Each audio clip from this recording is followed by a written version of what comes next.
Assalamualaikum warahmatullahi wabarakatuh. Alhamdulillahi rabbil alamin. Wassalatu wassalamu ala ashrafil mursalin. Nabiyyina wa maulana Muhammadin wa ala alihi wa sahbihi ajma'in. Wa ashhadu an la ilaha illallah wahdahu la syarikalah. Wa ashhadu anna Muhammadan abduhu wa rasuluh. Sallallahu alaihi wa ala alihi wa sahbihi wa man tabi'ahum bi ihsanin ila yaumiddin. Alhamdulillah, puji syukur kita haturkan kehadirat Allah. Di kesempatan pagi hari ini kembali kita bisa melanjutkan kajian dengan membaca buku fikih bermadhab. Dan insya Allah kita masih membahas tentang bagaimana aturan dalam bermadhab. Yang ketujuh adalah cara orang awam bermadhab. Bagi para jamaah yang memiliki bukunya, silahkan dibuka mulai halaman 141. Sebagaimana kita bahas sebelumnya bahwa masyarakat dalam bermadhab bertingkat. Masyarakat ketika bermadhab itu bertingkat-tingkat. Sehingga kemampuan orang dalam memahami perkataan ulama dan ijtihad dari seorang ulama itu bertingkat-tingkat. Ada yang mengikuti metodologi dalam memahami dalil, meskipun bisa jadi berbeda-beda dengan ulamanya dalam menyimpulkan hukum. Meskipun bisa jadi dia berbeda dengan ulamanya dalam menyimpulkan hukum. Ada pula yang mengambil bagian hukum dari kasus cabang, ahkamul furu', tanpa memahami metodologi berdalil. Tingkatan pertama maupun kedua masih dalam ruang lingkup belajar. Kita pernah membuat sebuah permisalan yang sangat sederhana dan insya Allah cukup mudah untuk dipahami ya. Dan sering ini kita sebutkan bahwa metodologi bermadhab atau bagaimana cara orang bermadhab itu ibarat ada sebuah pohon ya. Kemudian di pohon itu ada buah. Di pohon itu ada buah. Lalu di sekitarnya ini ada banyak masyarakat. Ini ada masyarakat. Ada masyarakat dan tidak semua elemen masyarakat bisa memetik buah itu. Lalu ada satu orang yang beliau punya kemampuan dalam memetik buah ini. Sehingga beliau tahu bagaimana caranya memetik buah ini. Imam Al-Ghazali rahimahullah menggambarkan pohon ini adalah dalil. Sedangkan buah adalah hukum. Orang yang memetik ini adalah ulama mujtahid. Sedangkan masyarakat secara umum ini adalah orang awam. Baik. Nah, di antara orang awam ini ada yang dia ikut belajar sehingga dia naik ke tingkatan atas. Ada beberapa yang ikut belajar naik ke tingkatan atas. Baik. Di antara yang belajar ini ada yang belajar metodologi. Dia memperhatikan bagaimana cara sang imam ini dalam memetik pohon. Dan ada yang hanya mempelajari hasil. Sehingga dia tidak belajar metodologi, tapi dia hanya belajar hasil. Maka orang yang pertama ini lebih kepada mempelajari bagaimana metode ulama itu berijtihad. Sehingga dia bisa menjadi mujtahid meskipun dia dalam ruang lingkup madhab. Jadi ulama mujtahid, dia jadi ulama mujtahid dalam ruang lingkup madhab.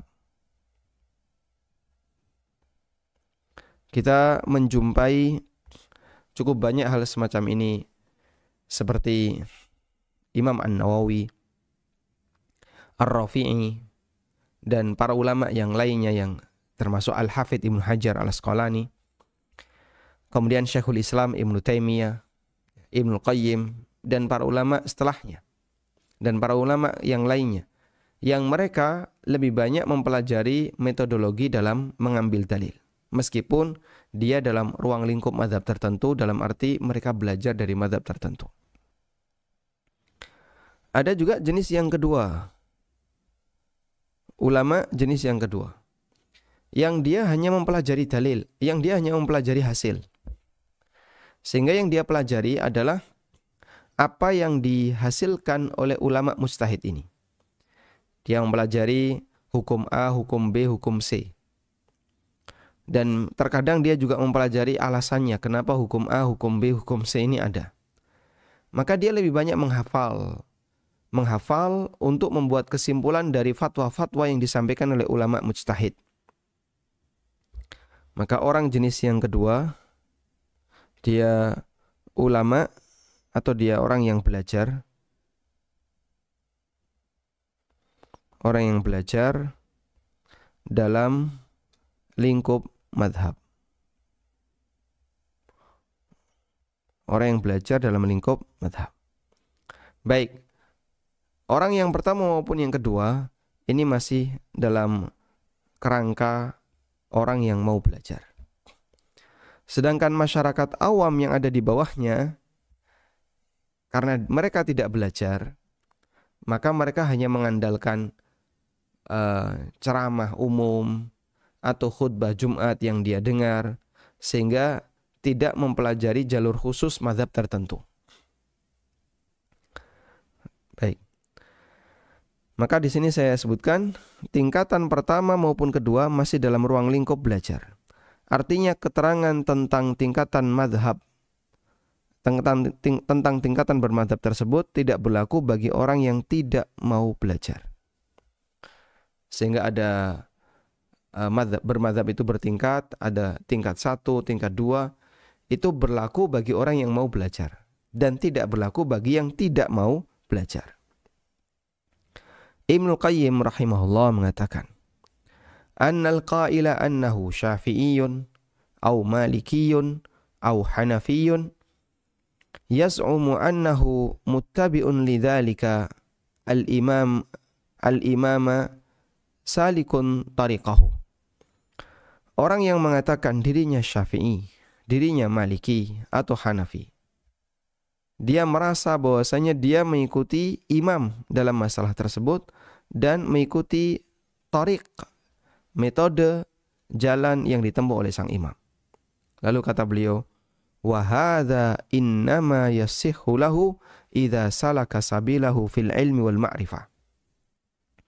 Dan klaim semacam ini, pernyataan ini dinilai benar jika dia menempuh jalan imam mazhabnya dalam mempelajari ilmu agama.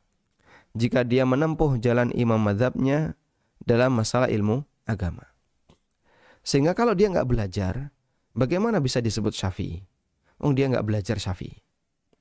Kalau dia nggak belajar, bagaimana bisa disebut Hambali? Dia nggak belajar.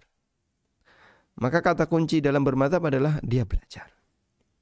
Sehingga kita sering menyebut atau kita sering menyampaikan kepada para jamaah, yang lebih penting dalam bermadzhab itu bukan ngeklaim saya Syafi'i, saya Hambali, saya Maliki, bukan. Tapi yang lebih penting dalam bermadzhab adalah sejauh mana Anda mempelajarinya.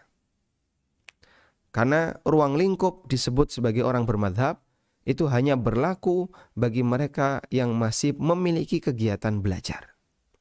Kalau dia nggak belajar, tidak kita sebut sebagai ulama A atau orang yang bermadzhab A, bermadzhab B, tidak.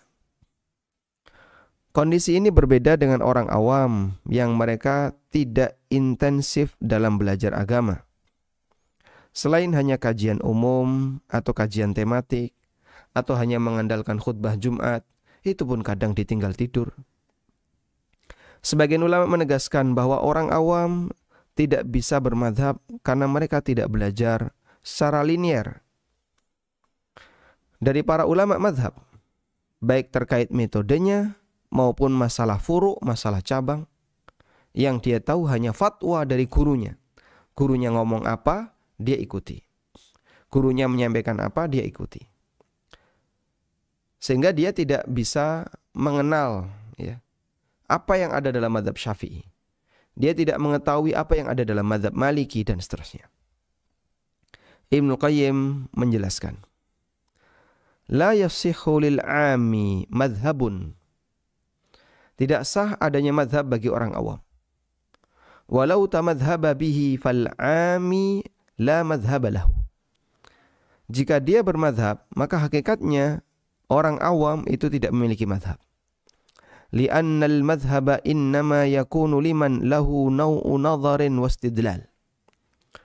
Karena hakikat bagi bermadhab itu berlaku bagi orang yang memiliki kemampuan dalam mengkaji dan meneliti.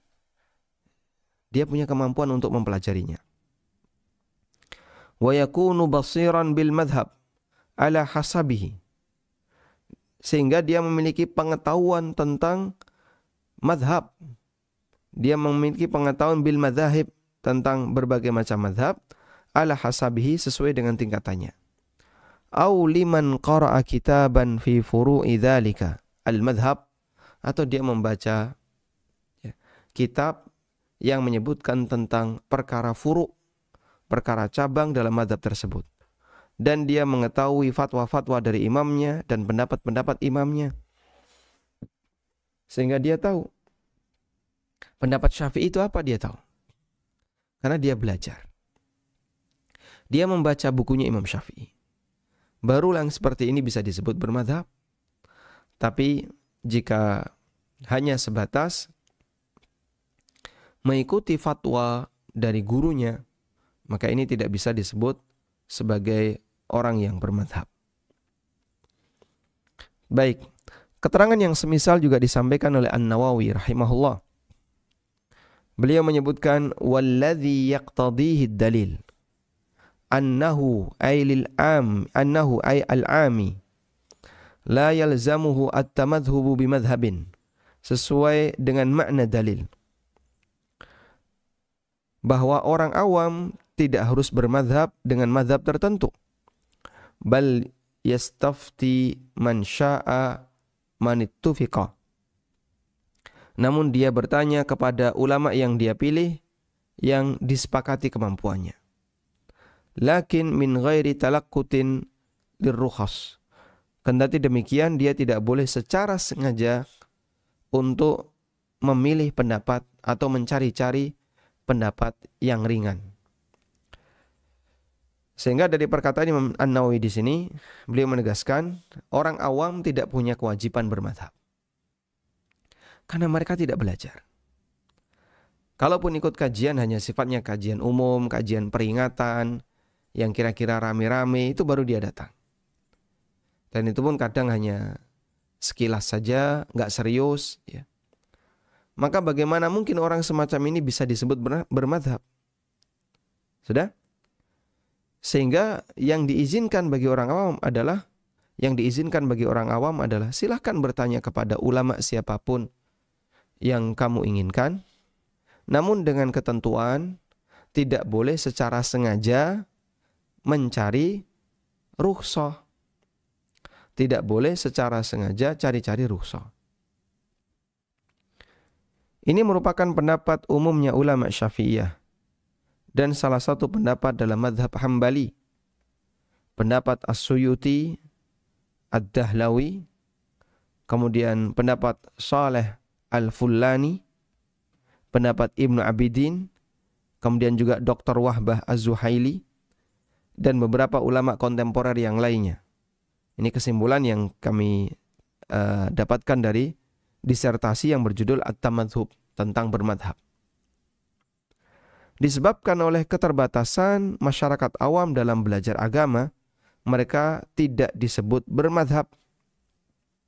Sehingga yang bisa mereka lakukan hanyalah bertanya kepada ulama yang mereka tokohkan, tapi dia nggak ngerti. Ketika ulama itu menjawab, ini madhabnya apa? Pakai madhab apa? Dia nggak ngerti. Dia nggak bisa mengklaim, ini Syafi'iyah. Dari mana kamu tahu kalau ini Syafi'iyah? Kamu nggak belajar Syafi'iyah. Tanggung jawab orang awam dalam hal ini adalah berusaha untuk memilih ulama yang dia yakini lebih berilmu dan lebih bertakwa. Bukan karena hawa nafsu. Dalam mencari sumber ilmu dia harus tetap sadar bahwa dia akan dihisap, sehingga dituntut untuk mengedepankan semangat mengikuti kebenaran. Dia harus sadar nanti dia akan dimintai pertanggungjawaban. Sehingga memilih pendapat juga nanti akan dimintai pertanggungjawaban. Maka tidak boleh orang ketika memilih pendapat asal-asalan atau sesuai dengan keinginan pribadinya, sesuai dengan kepentingannya. Ingat, memilih pendapat nanti akan dipertanggungjawabkan di akhirat.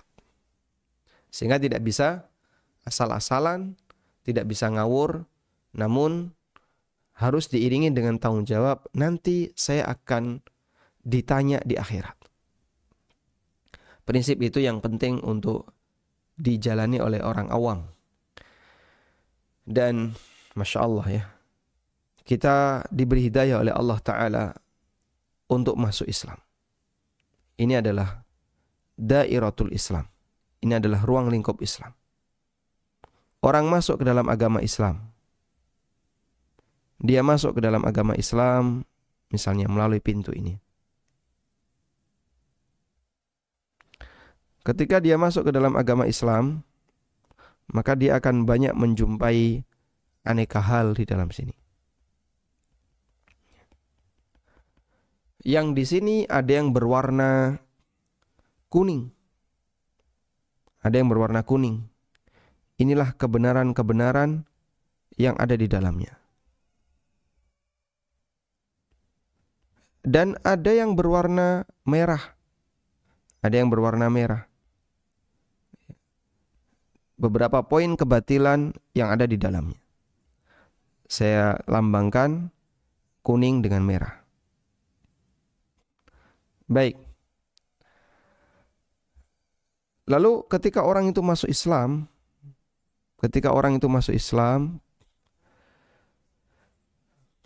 maka dia butuh tahu kebenaran apa yang harus saya ikuti. Bisa jadi pada saat orang itu mendapatkan guru yang kurang baik, diarahkan ke yang warna-warna merah misalnya. Kamu bergabung di sini. Di sana ada sekte Mu'tazilah, ada sekte Khawarij, ada sekte Qadariyah, ya. Sekte-sekte yang mereka masih dinilai oleh para ulama sebagai bagian dari kaum muslimin. Sehingga orang ini masuk ke dalam lingkungan Islam. Ini adalah lingkungan Islam.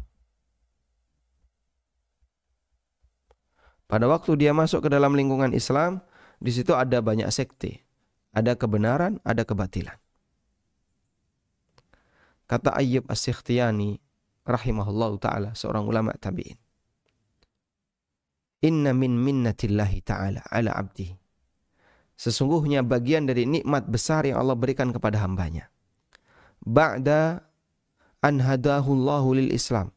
Setelah Allah memberikan petunjuk kepadanya untuk mengikuti ajaran Islam. Untuk masuk ke dalam agama Islam. Ayyuqayyidahu bisyaikhin salih. Allah berikan pembimbing kepadanya seorang guru yang baik. Yang nanti guru ini akan mengarahkan dia untuk mengikuti ajaran Islam yang benar. Walhamdulillah, bersyukur kepada Allah ketika kita bergabung dengan komunitas kaum muslimin ahlu sunnah, yang guru-gurunya orang-orang yang mengajak kita untuk mengikuti sunnah dan menjauhi maksiat. Anda dibimbing untuk mengenal A, mengenal B, mengenal C, yang itu adalah ajaran Nabi Sallallahu Alaihi Wasallam. Karena ada orang yang dia seorang Muslim, tapi dia lebih cenderung kepada guru yang mengajarkan dia kepada kesesatan. Ada guru yang dukun, ya. Lalu dia belajar kanuragan dari gurunya.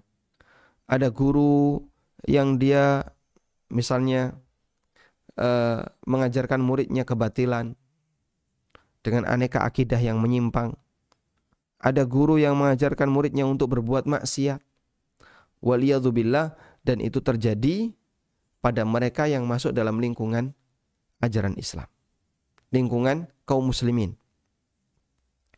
Maka bersyukurlah ketika Allah Subhanahu wa taala jadikan kita hambanya yang bisa mengenal Islam dengan baik karena dibimbing oleh guru yang baik.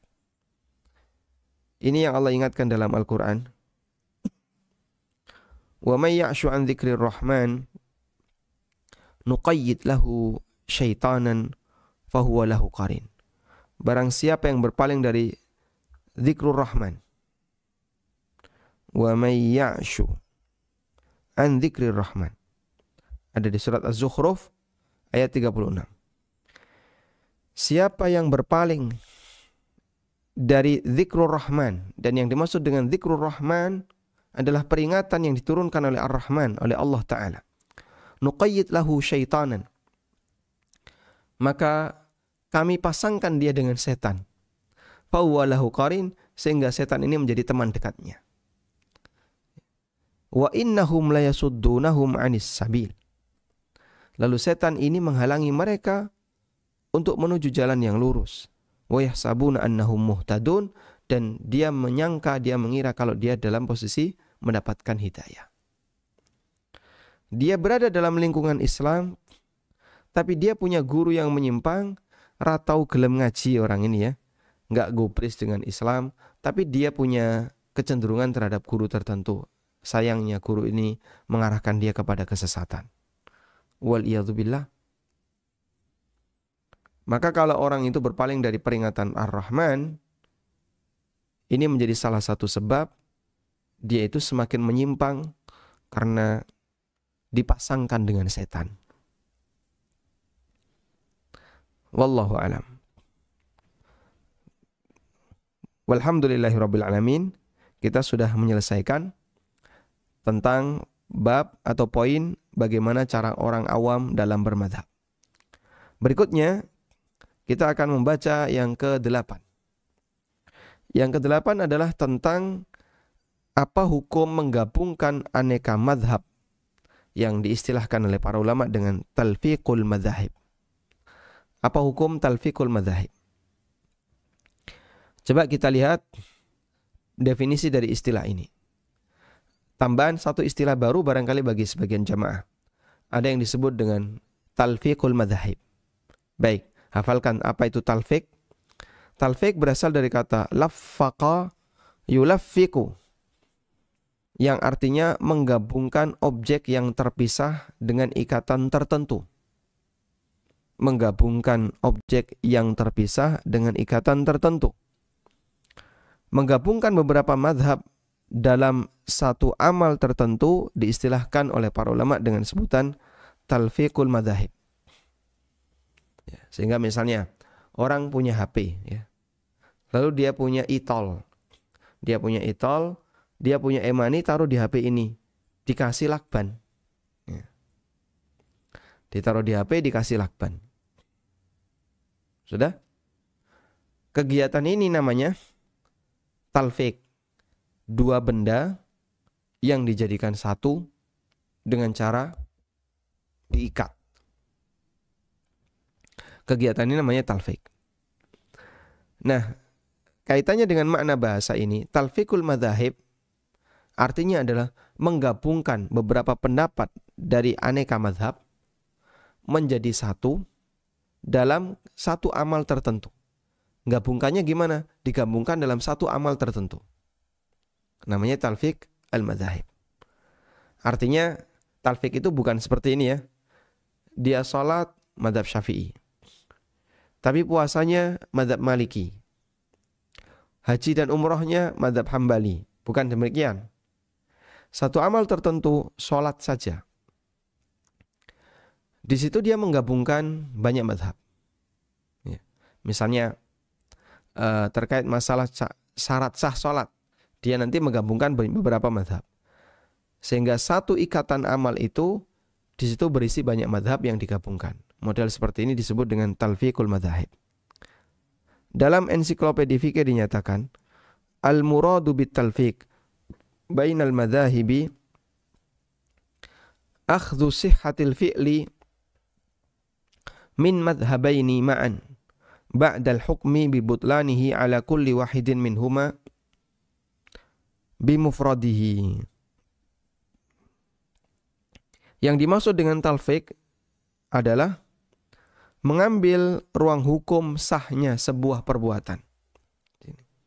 Mengambil ruang hukum sahnya sebuah perbuatan dari masing-masing madhab setelah diketahui hukum batalnya perbuatan tersebut jika ditinjau dari masing-masing madhab. Saya kasih contoh semoga lebih memudahkan dalam memahami. Ingat tadi ya, prinsip dari talfik adalah menggabungkan beberapa pendapat madhab dalam satu amalan tertentu atau satu masalah tertentu. Sehingga pengikatnya ini, satu amalan tertentu atau masalah tertentu. Sebagai contoh, menyentuh wanita yang bukan mahram tanpa pelapis, termasuk pembatal wudu menurut mazhab Syafi'iyah, tapi bukan pembatal dalam mazhab Hanafiyah. Sudah? Keluarnya darah dari selain kemaluan termasuk pembatal wudu menurut Hanafiyah, tapi bukan pembatal wudu menurut Syafi'iyah. Baik, dipahami ya? Kita pahami di sini dulu. Kasusnya pembatal wudu, lalu mau dilakukan talfik. Menurut Syafi'iyah, menyentuh wanita yang bukan mahram batal wudu. Menurut Hanafiyah enggak batal. Kemudian pembatal wudu yang lain yaitu mengeluarkan darah. Menurut Hanafiyah, keluar darah apapun dari badan ini batal wudu. Mimisan batal wudu, luka batal wudu ketika keluar darah. Namun menurut Syafi'iyah tidak batal wudu, kecuali jika darah itu keluar dari kemaluan. Kalau keluar dari kemaluan, maka ini bisa membatalkan wudu. Sudah? Dari dua pendapat ini, si A berpendapat bahwa menyentuh wanita yang bukan mahram tanpa pelapis tidak membatalkan wudu, mengacu kepada mazhab Hanafiyah. Adapun keluarnya darah dari selain kemaluan bukan pembatal wudu, mengacu kepada mazhab Syafi'iyah. Jadi dalam satu kasus pembatal wudu, dia mengacu kepada beberapa mazhab. Ini yang disebut dengan talfiqul madzahib. Dipahami insyaallah? Masya Allah. Baik. Sekarang coba kita lihat ya. Apakah tindakan semacam ini dibolehkan? Boleh nggak model talfik kayak gini? Sehingga misalnya dia menyentuh wanita yang bukan mahram, lalu dia bilang, oh enggak apa-apa ini, menurut Hanafiyah enggak batal. Tidak. Kemudian dia terluka, keluarlah darah, lalu dia mengatakan kepada dirinya sendiri, oh enggak apa-apa, menurut Syafi'iyah ini enggak batal. Sehingga dia bisa belok kanan, belok kiri, tergantung mana yang kira-kira membuat dia lebih nyaman, sehingga tidak perlu mengulang wudu. Nah, apakah tindakan semacam ini diperbolehkan? Dalam hal ini ada dua keadaan. Yang pertama, talfik dengan maksud mencari yang paling ringan atau sengaja cari-cari rukhsah, tatabbu'ur rukhas. Perbuatan semacam ini tercela karena pada hakikatnya menuruti hawa nafsu. Seorang ulama tabi'in yaitu Sulaiman At-Taimi mengatakan, "Lau akhadta bi rukhsati kulli alimin ijtama'a fika syarru kullu." Kalau engkau mengambil semua rukhsah yang pernah dinyatakan oleh para ulama, maka terkumpul dalam dirimu asyarru kullu, seluruh kebaikan. Terkumpul dalam dirimu seluruh keburukan. Maka terkumpul pada dirimu seluruh keburukan. Masya Allah. Sehingga kalau ada orang yang sengaja pilih-pilih pendapat dengan dia ambil mana yang paling ringan, itu sama dengan mengumpulkan seluruh keburukan pada dirinya. Selain itu, sebagian ulama menyebutkan bahwa talfik al-madzahib identik dengan tindakan sengaja mencari-cari rukhsah. Wah, ini sengaja cari-cari yang lebih ringan. Tidak boleh seperti itu. Karena tatabbu'ur rukhas termasuk di antara tindakan yang tercela. Wallahu a'lam. Sudah? Selanjutnya kita beralih ke talfik demi mencari kebenaran. Boleh enggak belok kanan, belok kiri, sehingga pindah-pindah mazhab dalam rangka mencari kebenaran? Ulama berbeda pendapat dalam hal ini. Pendapat pertama menyebutkan talfik mazhab, apapun alasan dan latar belakangnya, tidak boleh. Ini merupakan pendapat Ibnu Abidin, ulama Hanafiyah. Dalam Hasyiyah Ibnu Abidin beliau menyebutkan annal hukmal mulaffaq batilun bil ijma'. Hukum hasil talfik adalah batil berdasarkan ijma'. Hukum hasil talfik adalah batal berdasarkan ijma'. Kemudian pendapat yang kedua, talfik mazhab selama dilakukan dengan latar belakang mencari kebenaran adalah hal yang diperbolehkan, hukumnya boleh. Dalam Hasyiyah Ad-Dasuqi untuk Asy-Syarhul Kabir, Imam Ad-Dardir dinyatakan, wabil jumlah fa fit talfiqi fil ibadatil wahidah min madhhabaini tariqatan. Kesimpulannya, ada dua pendapat mengenai talfik madhab dalam satu ibadah. Pertama, hukumnya dilarang, al-man'u, wa huwa tariqatu al-musawirah, wa huwa tariqatu al-masaruwah wal jawaz, wa huwa tariqatu al-magharibah wa rajahtu. Ya. Yang pertama hukumnya dilarang, ini adalah pendapat para ulama Mesir, al-masariwah, dari kata Misr, namanya masarif. Kemudian yang kedua adalah tariqah al-magharibah, dari kata Maghrib, Maroko. Warajahtu, dan aku menilai lebih kuat pendapat yang kedua. Sehingga kata Ad-Dasuqi, beliau menyebutkan, dan Ad-Dasuqi ini mazhabnya Maliki. Mazhab Maliki itu ada di Afrika Utara ya. Afrika Utara untuk bagian timur, Mesir, ya, bagian timur yang di situ ada Mesir, dominan Syafi'iyah dan ada Malikiyah. Afrika Utara bagian barat, ada Maroko, ada Mauritania, itu mazhabnya mazhab Maliki. Nah, beliau sebutkan di sini kesimpulannya untuk talfik dalam masalah ibadah, ya, satu ibadah di talfik, ada yang mengatakan dilarang dan ini adalah pendapat ulama-ulama Mesir, dan ada yang mengatakan diperbolehkan dan ini pendapat ulama-ulama Maroko.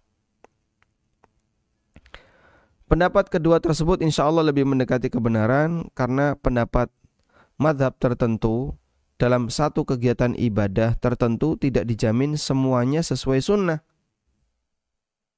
Termasuk juga ketika orang bertaklid, sehingga saya mau sholat pakai mazhab Syafi'i semuanya. Apakah Anda bisa jamin kalau semua sholat ala Syafi'i dengan menggunakan fikih Syafi'i semuanya sesuai sunnah? Kita tidak tahu. Termasuk juga ketika orang bertaklid, dia hanya akan mengikuti ulama yang menjadi tempat bertanya. Ar-Ruhaibani menyebutkan, walladzi adhabu ilaihi wa akhtaru. Kita coba baca terjemahannya saja. Pendapat yang saya pilih adalah pendapat yang membolehkan taklid dalam menggabungkan mazhab, bukan dalam rangka mencari-cari keringanan. Karena siapa yang sengaja cari-cari keringanan, dia telah berbuat fasik. Namun dia melakukan talfik karena sifatnya kebetulan, terutama bagi orang awam yang tidak mampu memahami agama selain dengan cara bertanya. Maka bisa jadi dia bertanya kepada ulama A pakai mazhab Syafi'i. Dalam kasus yang sama dia bertanya kepada ulama B pakai mazhab Hambali. Kesimpulannya bahwa talfik mazhab hukumnya dibolehkan selama dilakukan dengan semangat mencari kebenaran, bukan dalam rangka cari-cari rukhsah. Wallahu alam. Tayyib. Dan insya Allah di pertemuan berikutnya kita masih membahas tentang hukum lintas madhab. Tadi kita sudah sebutkan talfiq, dan besok kita akan bahas tentang tanakul al-madhahib. Ya. Mengambil pendapat beberapa ulama dalam beberapa masalah yang berbeda. Sehingga dia sholat pakai madhab A, dia puasa pakai madhab B, apakah itu diperbolehkan? Ini bukan talfiq tapi tanakul al-madhahib. InsyaAllah akan kita bahas di pertemuan berikutnya. Semoga pengantar ini bermanfaat. Wassallallahu ala nabiyyina Muhammadin wa ala alihi wa sahbihi wasallam. Cari produk ANB Store, kaos, merchandise, atau buku. Silakan kunjungi anbstore.id, Tokopedia dan Shopee di ANB Store ID.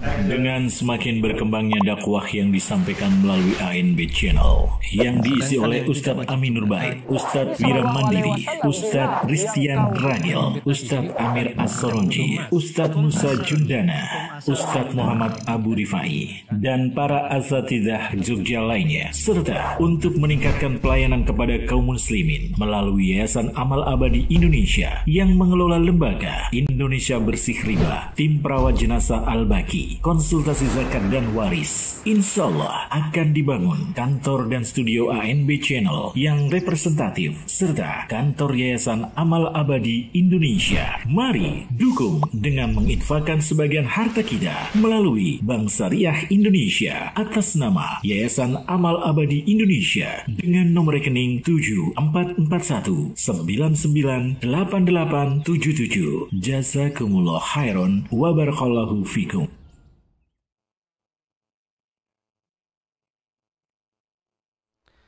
Walhamdulillahirrabbilalamin. Selanjutnya kami persilahkan bagi Anda yang mau bergabung. Waalaikumsalam warahmatullahi wabarakatuh. Tafadhal. Ini Ustaz, saya ingin bertanya tentang tadi yang saya jelaskan tentang menggabungkan mazhab. Kasusnya begini Ustaz, ada orang, kalau katanya dia sholat subuh, dia tidak memakai kunut subuh. Berarti kan dalam bayangan saya, dia berarti bukan bermazhab Syafi'i. Tapi ketika dia tahiyat, duduknya tawarruk. Padahal kan yang duduk tawarruk itu kalau subuh biasanya kan Syafi'i. Nah, apakah seperti ini termasuk menggabungkan mazhab Ustaz? Dan apakah itu diperbolehkan? Itu yang pertama Ustaz. Pertanyaan kedua Ustaz, apakah sebuah masjid itu harus menganut satu mazhab tertentu? Misalkan begini, ada sebuah masjid, ini terjadi di masjid dekat rumah saya.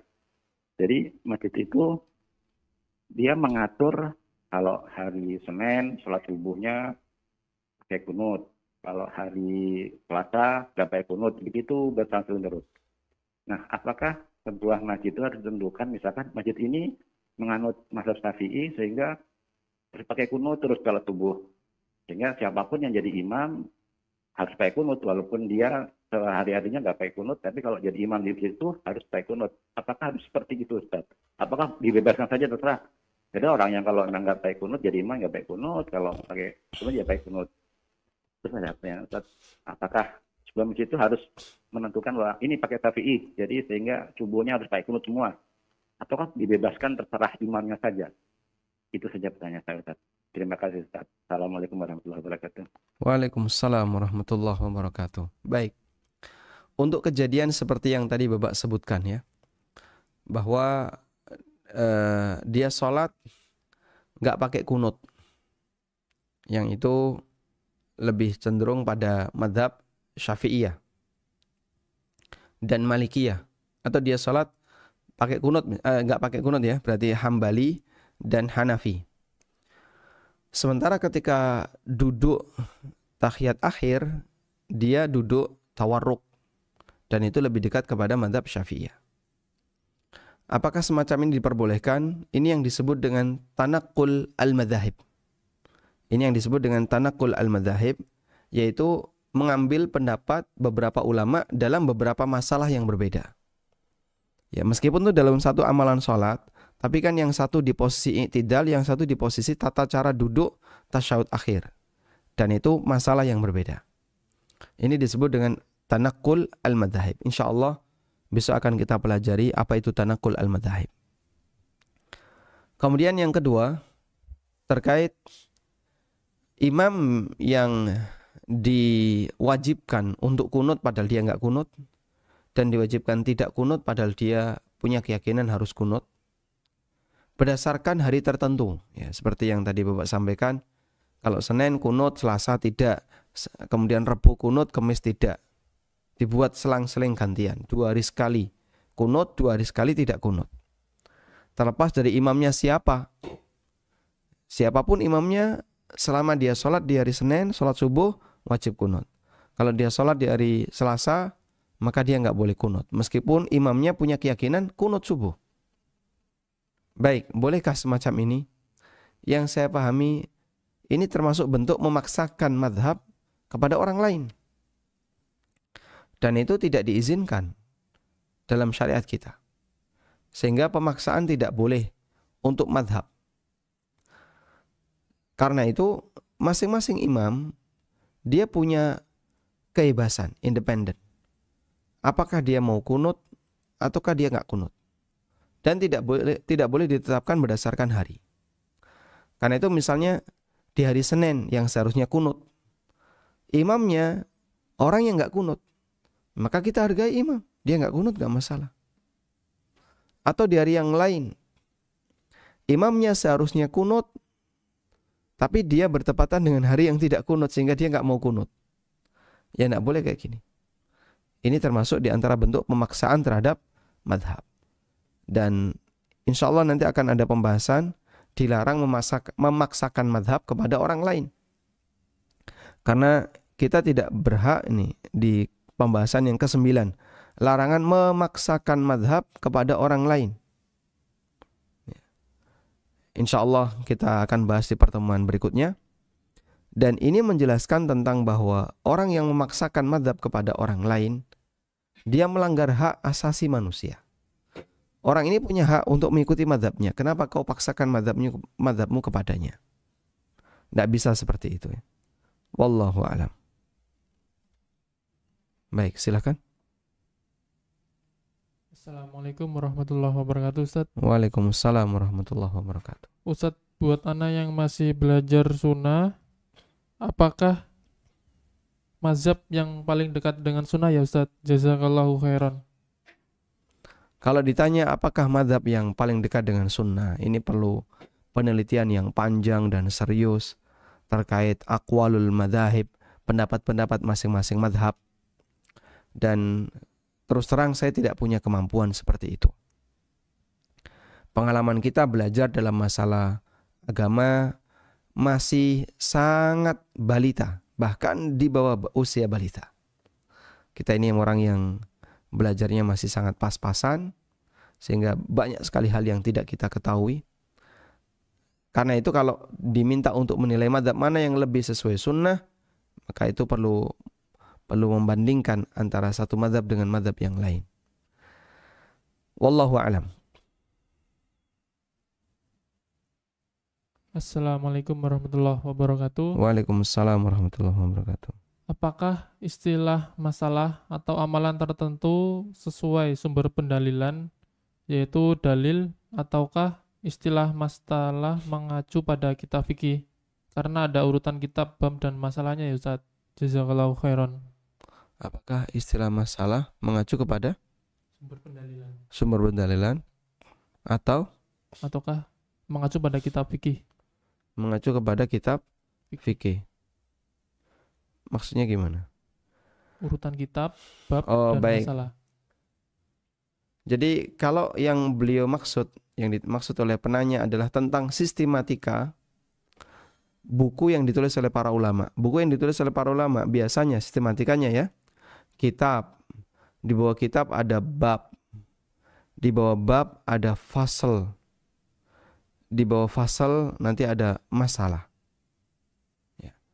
Di bawah fasal ada masalah.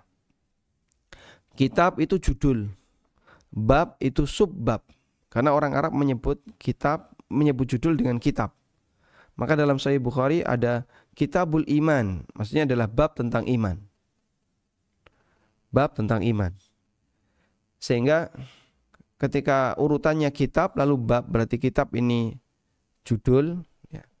Kemudian bab ini sub judul atau subbab. Kitab itu bab, sedangkan bab itu subbab. Gimana? Kita tulis saja ya. Jadi ada standar yang berbeda dalam masalah penulisan. Kalau ini orang Indonesia, yang ini kebiasaan para ulama ya dalam menuliskan sistematika. Kalau dalam bahasa Indonesia kan ada bab, bawahnya ada subbab. Di bawah subbab apa? Judul biasanya. Di bawah subbab ada judul. Terus di bawah judul ada subjudul. Nah, biasanya begini. Nah, dalam bahasa Arab, bab itu kitab. Subbab itu bab. Lalu judul ini fasal. Faslun. Nah, babun. Kemudian kitabun. Kemudian subjudul ini masalah. Al-mas'alatul ula. Berarti subjudul pertama. Baik. Ini kurang lebih sistematika penulisan buku. Nah, untuk masalah ini mengacu kemana? Untuk masalah, ya bisa mengacu ke dalil, bisa juga mengacu kepada keterangan ulama yang ada di kitab itu, yang ada di buku itu, sehingga dia menjelaskan masalah apa, misalnya gugat cerai. Dia akan menjelaskan dalam kitab itu masalah gugat cerai ini apa yang akan dibahas. Wallahu a'lam.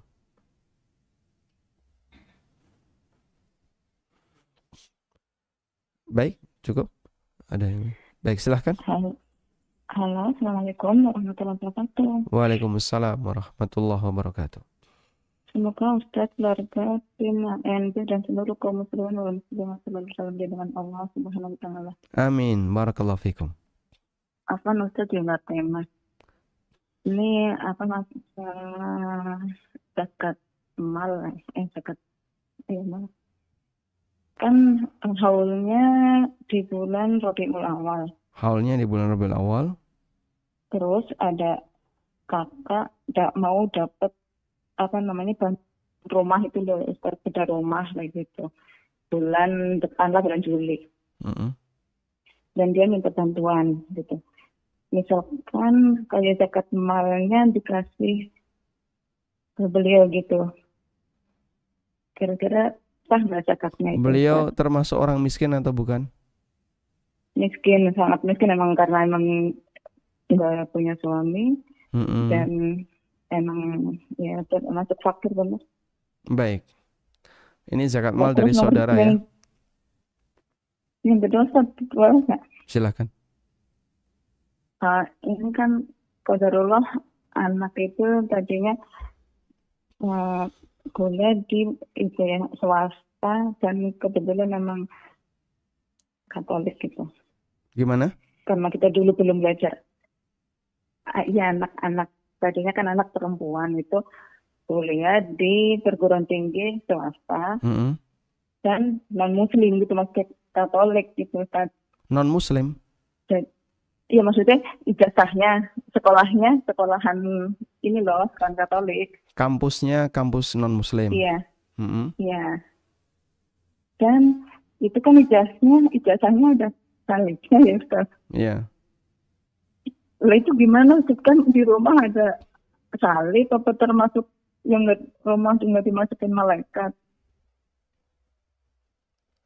Baik, cukup. Ustaz. Syukran, jazakallah khairan. Assalamualaikum warahmatullahi wabarakatuh. Waalaikumsalam warahmatullahi wabarakatuh. Untuk yang pertama, apakah kakak yang dalam kondisi tidak mampu boleh menerima zakat dari keluarganya, adiknya, atau dari siapapun yang menjadi keluarganya? Jawabannya boleh. Karena zakat boleh diberikan kepada keluarga, bahkan nilai pahalanya lebih besar. Dengan syarat anggota keluarga itu bukanlah orang yang wajib kita nafkahi. Namun jika dia adalah orang yang wajib kita nafkahi, kita tidak boleh memberikan zakat kepadanya. Sebagai contoh, misalnya orang tua yang kaya punya anak miskin. Boleh nggak zakatnya orang tua dikasihkan ke anak? Tidak boleh. Kenapa? Karena anak wajib dinafkahi ketika dia nggak mampu. Wajib dinafkahi oleh orang tuanya. Demikian pula sebaliknya. Orang tua yang miskin karena nggak bekerja, apakah boleh menerima zakat dari anaknya yang kaya? Jawabannya tidak boleh. Karena orang tua wajib dinafkahi oleh anaknya yang mampu. Sehingga kalau masih ada hubungan nafkah, tidak boleh saling memberi zakat. Tapi kalau nggak ada hubungan nafkah seperti tadi ya, saudara Anda, kakak Anda, karena dia nggak nikah, lalu dia tinggal di sebuah rumah yang sangat terbatas, dia miskin, maka Anda ngasih zakat ke dia, hukumnya diperbolehkan. Wallahu a'lam. Kemudian yang kedua terkait perguruan tinggi swasta yang non muslim tadi ya, yang konsekuensinya di ijazahnya ada gambar salib. Apa yang harus dilakukan? Sebenarnya sebelum jauh ke situ, memasukkan anak ke sebuah kampus non muslim yang intensitas pendidikan agamanya cukup dominan di negara kita ya bisa cukup membahayakan. Bisa cukup membahayakan. Karena kan masalah pergaulan. Sementara dominan di situ mahasiswa-mahasiswa non-muslim. Sehingga bisa saja dia mendapatkan pengaruh buruk ya, terkait masalah ideologi dia. Masih banyak pilihan kampus-kampus Islam yang tidak kalah dari sisi prestasi dengan kampus-kampus non-muslim. Sehingga kalaupun tidak diterima di kampus negeri ya, kalau bisa hindari mendaftar di kampus non muslim, silahkan bergabung ke kampus Islam atau kampus swasta yang lainnya. Insya Allah itu akan lebih selamat. Nah selanjutnya sudah terjadi nih, anak Anda mendapatkan ijazah yang dalam ijazah itu ada salib. Apa yang harus dilakukan ya? Kalau ijazah itu tidak dipajang, pertama itu lebih bagus, sehingga kami sarankan jangan dipajang. Yang kedua, apakah perlu ditutupi? Ya, silakan ditutupi. Namun nanti untuk kepentingan kerja, ya, mau tidak mau harus dibuka lagi. Dan karena anak perempuan, kami sarankan agar pekerjaannya lebih banyak dilakukan di rumah dan tidak keluar dari rumah. Insya Allah lebih berkah. Wallahu a'lam. Nah, silakan. Halo, Assalamualaikum. Waalaikumsalam warahmatullahi wabarakatuh. Tafadhal. Saya kenalkan, saya Cukti dari Pasaman, Sumatera Barat. Halo Pak. Ya silakan Bapak. Sudah. Yang saya ingin tanyakan, saat ini saya usaha dagang hasil bumi Pak, khususnya jagung dan sawit. Sawit. Itu usaha saya ini kita dapat untung tapi dipinjam langganan-langganan kita Pak. Terus keuntungan ini berputar terus, dapat misalnya 10 juta sebulan, dipinjam lagi sama petani, dapat misalnya 20 juta sebulan, dipinjam lagi sama petani. Itu seperti apalah hitungan zakatnya di akhir tahun itu Pak Ustaz? Masya Allah. Nah misalnya kita banyak pinjaman ke petani lah Pak Ustaz, dari pinjaman biaya sekolah, biaya lain-lain gitu kan. Jadi keuntungan yang saya dapat dalam 1 bulan banyak dipinjam lagi sama petani Pak Ustaz. Kira-kira seperti itulah. Petani itu mampu nggak untuk membayarnya atau harus nunggu panen? Nah itulah Pak Ustaz. Ketika dia gagal panen, dia nggak mampu lagi Pak Ustaz. Bahkan banyak yang nggak bisa bayar lagi uangnya itu. Baik. Nah, baik, cukup Bapak. Nggak bisa kita pastikan dia bisa kembalikan. Biasanya Bapak bayar zakat bulan apa? Saya ketika mendekati Hari Raya Idul Fitri, saya keluarkan zakat saya Pak Ustaz. Ramadan ya? pas Ramadan. Karena pas Ramadan ini kebutuhan masyarakat di situ meningkat Pak Ustadz ya. Saya udah lama mau mencari referensi ini Pak Ustadz di Ustadz salaf kan, tapi jawabannya belum ada yang pas Pak Ustadz. Baik, cukup Bapak. Coba Bapak perhatikan oret-oretan ini ya. Iya Pak Ustadz, iya Pak Ustadz. Nah.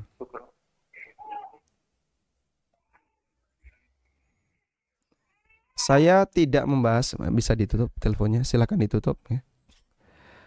Saya tidak sedang membahas bagaimana cara menghitung haul. Karena di beberapa kajian tentang masalah zakat kita sudah pernah membahasnya. Tadi Bapak sudah menyampaikan acuan zakatnya di bulan Ramadan. Berarti kalau kita buat sebuah kurva seperti ini ya. Ramadan tahun kemarin, Ramadan tahun 1442 dan Ramadan tahun berikutnya 1443. Nanti berikutnya berarti di Ramadan 144. Sudah? Di rentang ini garis nisab ya. Ini garis nisab, saya ganti warna. Ini adalah garis nisab. Nisab zakat itu sekarang 85 gram emas kali harga per gram sekian ratus ribu, kurang lebih 80 juta. Kurang lebih ya. Kalau perhitungan Anda mau detail ya, bukan di angka ini, tapi saya sebut kurang lebih.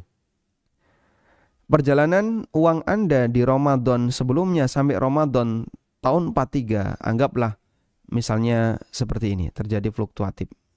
Ini sudah? Ini adalah keuangan Anda. Dan yang dihitung dari kurva yang kita buat ini adalah tabungan. Tabungan uang tunai yang ada di tangan kita, yang kita kuasai, yang Bapak miliki. Sudah? Sedangkan piutang jangan dihitung di sini. Nah, sementara terus posisi piutang itu bagaimana? Piutang dibagi jadi dua. Ada yang lancar. Kalau lancar dihitung sebagai komponen zakat. Kalau lancar dihitung sebagai komponen zakat. Sehingga nanti Anda tambahkan di sini. Anda tambahkan dalam kurva ini. Kemudian karakter lancar gimana? Karakter lancar adalah piutang itu dibawa oleh orang yang mampu bayar. Yang kedua, dia bukan tipe pendusta. Yang ketiga, satu lagi sebenarnya, orang yang bukan atasan kita. Orang yang posisinya bukan atasan kita. Kalau atasan yang menyebabkan kita jadi malu untuk nagih, maka tidak masuk dalam komponen zakat. Tidak masuk dalam kategori utang lancar. Nah, kemudian ada utang macet. Utang macet adalah piutang yang tidak memenuhi 3 kriteria tadi. Yang membawanya tidak memenuhi 3 kriteria. Misalnya yang membawanya tidak mampu. Nah, ini masuk piutang macet. Nah, piutang macet ini tidak dihitung. Tidak dihitung sebagai komponen zakat.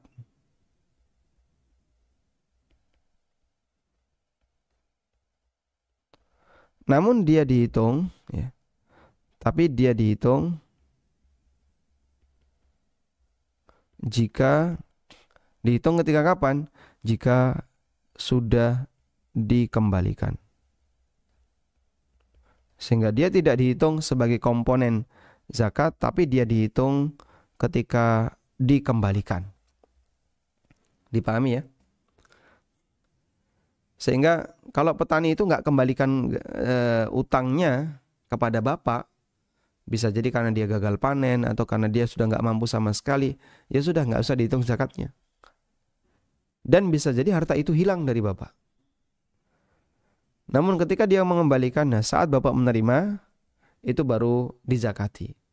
Bagaimana teknis zakatnya? Dizakati, saya gunakan mazhab Malikiyah ya.